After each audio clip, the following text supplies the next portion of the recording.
Hey everyone, welcome back to the channel. Today we're diving into 5 disturbing mysteries that you've probably never heard of. These aren't your typical true crime cases that get plastered all over the news.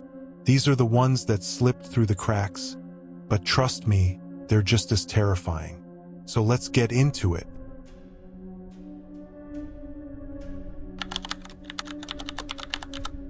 Picture this.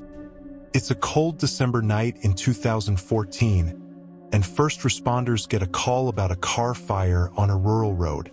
When they arrive, they see something that'll haunt them forever. A young woman, wearing only her underwear, stumbling toward them, engulfed in flames. That woman was 19-year-old Jessica Chambers from Cortland, Mississippi. Now, Cortland's the kind of town where everyone knows everyone. Only about 500 people live there. Jessica was just a regular teenager trying to figure life out. On December 6th, she'd spent the morning hanging with friends, then went to her mom's place for a nap. Around the afternoon, she got a text and told her mom she was heading out to grab food. Said she'd be back by 5:30 to clean her room. Pretty normal stuff, right? She stopped at a gas station where the attendant knew her. He thought it was weird that she bought $14 worth of gas when she usually only put in $5. When he asked, she just said she was going somewhere. Fast forward to 8:09 p.m. The volunteer fire department gets the call. They find Jessica's burning car, and just ahead of it, they find her. 98% of her body was burned. Her fingers were gone. Her skin was charred. Her tongue had literally fallen off. She could barely gurgle out words, trying to tell them who did this to her. They airlifted her to the hospital, but she died 4 hours later. The whole town was in shock. This kind of brutal violence just didn't happen there. Police started interviewing everyone close to Jessica, including her ex-boyfriend and some drug dealers she might have known. See, Jessica was kind of rebellious, maybe got mixed up with the wrong crowd. Her dad worked as a mechanic for the police, and some people thought she was a snitch. When first responders found her, they thought she said a name. Something like Eric or Derek. That became their first lead. Enter Quentin Tellis. He lived in Jessica's neighborhood, went to her high school. When police questioned him, his story kept changing. They checked his phone records and found out he was with Jessica until about 7:30 that night. Between the time she left his place and when she was found burning, it was only 30 minutes. Police figured it was unlikely she ran into someone else in that short window. Here's where it gets really suspicious. An hour after Jessica died, Tellis deleted every single message between them from his phone. Before that, he'd been blowing up her phone, repeatedly asking her to sleep with him. She kept saying no. Oh, and police found Jessica's car keys on the side of the road between the crime scene and Tellis's sister's house. The keys had his DNA on them. In February 2016, Tellis was arrested and charged with murder. The prosecution's theory? While they were in his driveway, he tried to force himself on her. She fought back. He probably suffocated her until she passed out, thinking she was dead. Then he drove her car to an isolated spot, grabbed gasoline from his sister's shed, and set the car on fire with Jessica still inside. But here's where things get messy. In 2017, the trial ended in a mistrial because the jury misunderstood the instructions. They retried him in 2018, and again, mistrial. Now prosecutors aren't sure if they'll try him again. But get this, Tellis is already facing murder charges for killing another woman named Meng Chun in Louisiana. He was caught using her credit card after she was stabbed to death in August 2015. So yeah, justice for Jessica? Still waiting. Alright, next up we've got William Bradford Bishop Jr., or Brad as people called him. This guy wasn't some random criminal. He was an international diplomat who'd worked all over the world. Yale graduate, spoke 6 languages, could fly a plane, By all accounts, he was living the dream. But here's the thing about those high-pressure government jobs. You either move up or you move out. Brad was passed over for a promotion, and instead of handling it like a normal person, he quit and took some desk job at the State Department in Washington, D.C. On March 1, 1976, Brad left work early, telling his secretary he wasn't feeling well.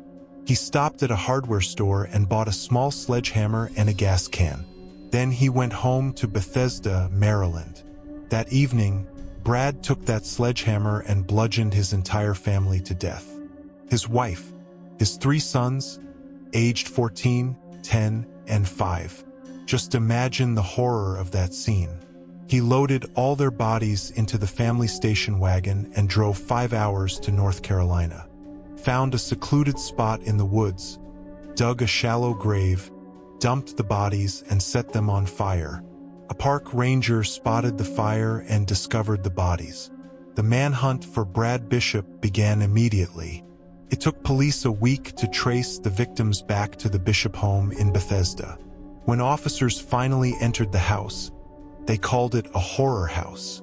One officer remembered seeing hammer marks on the ceiling above the boys' bunk bed. Just think about that. How many times did he have to swing that hammer? At his own children? Since 1976, the FBI has been hunting for Brad Bishop. He's been spotted 3 times, all credible sightings.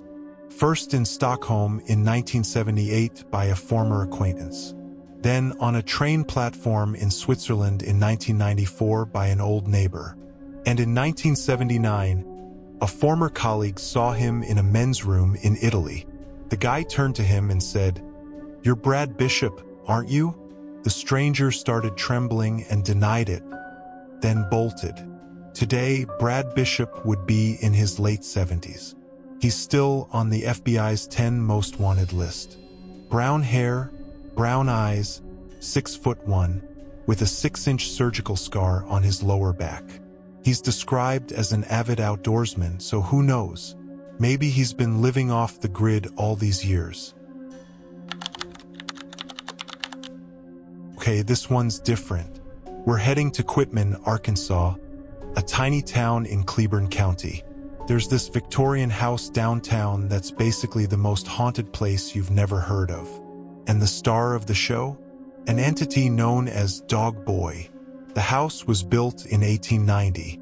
Eventually, it was bought by the Bettis family. After years of trying, they finally had a son, Gerald Floyd Bettis. But from the start, this kid was wrong. Even as a toddler, Gerald was violent.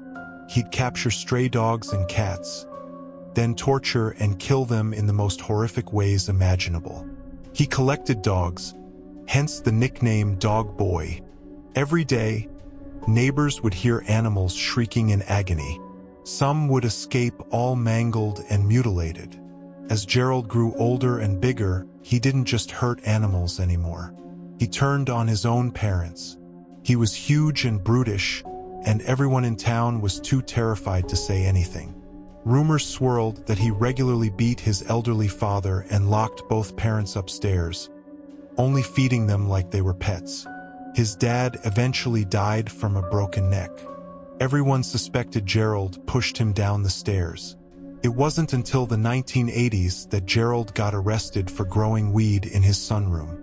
That's when his mother finally felt safe enough to tell authorities about the abuse. Gerald stayed in prison until he died in May 1988. His mother passed away in 1995, and the house was sold. But the horror was just beginning. Everyone who's lived in that house since has reported terrifying experiences. Lights turning on by themselves, objects moving, strange noises. One resident, Tony Weaver, contacted paranormal researchers. Even they encountered weird stuff like a large shadowy figure walking the grounds. After 6 months, the Weavers were ready to get out. A friend staying with them saw the ghost of a man in a World War II uniform and another figure in a brown suit. One time, they heard a massive crash upstairs. When they ran up to check, all the wooden floorboards were standing straight up against the wall. Even potential buyers got spooked. Spirit mediums said the house contains a vengeful entity, probably Gerald himself. To this day, people in the area believe Dog Boy's sinister presence still haunts that property. So there you have it. 3 disturbing mysteries that remind us there are some things we'll just never understand. Sometimes horrible things happen in this world, and we're left with more questions than answers. If you enjoyed this video, make sure to hit that subscribe button. We've got new videos every week diving into the darkest corners of true crime and the paranormal. Thanks for watching, and I'll see you in the next one. Stay safe out there.